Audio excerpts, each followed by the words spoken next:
भारतीय नर्स नमिसा प्रिया, उनको यमन के अंदर सजाए मौत दी जानी थी। आज यानी 16 जुलाई को उनको सजाए मौत की सजा दी जानी थी।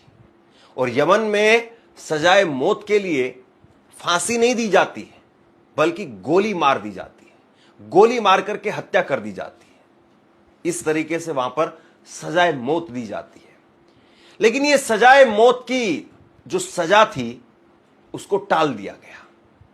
और सबसे बड़ी बात यह है कि यमन के अंदर भारत का राजदूत नहीं है। भारतीय दूतावास यमन में काम नहीं करता है। भारत की सरकार यमन में अपना दूतावास बंद कर चुकी है।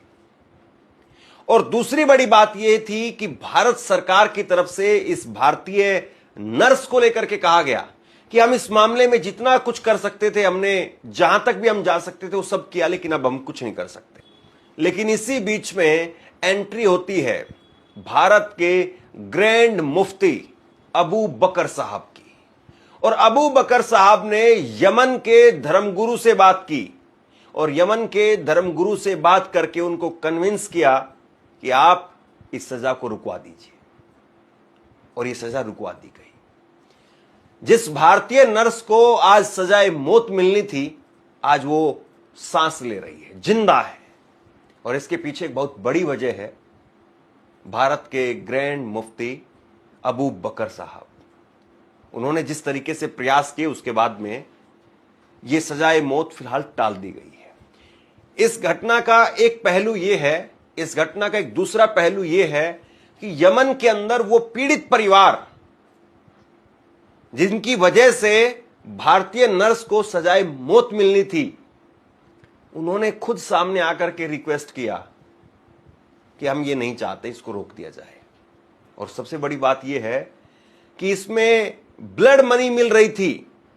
और ब्लड मनी भी ऐसा नहीं कि कोई छोटी मोटी फिगर थी, कोई छोटा मोटा अमाउंट था।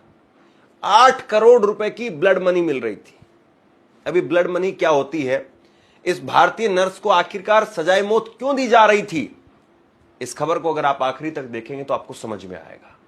और दूसरी बड़ी बात यह है, यह भी समझिए कि कैसे भारतीय मुसलमानों को लेकर के एक नजरिया लगातार पैदा किया जा रहा है कि भारतीय मुसलमान वो तो सिर्फ मुसलमानों के लिए करते हैं। लेकिन यहां पर निमिसा प्रिया ये कोई मुस्लिम महिला नहीं थी, ये भारतीय नर्स मुस्लिम नहीं थी। लेकिन इसके बावजूद मुफ्ती साहब ने पूरी ताकत लगाई, एडी चोटी का जोर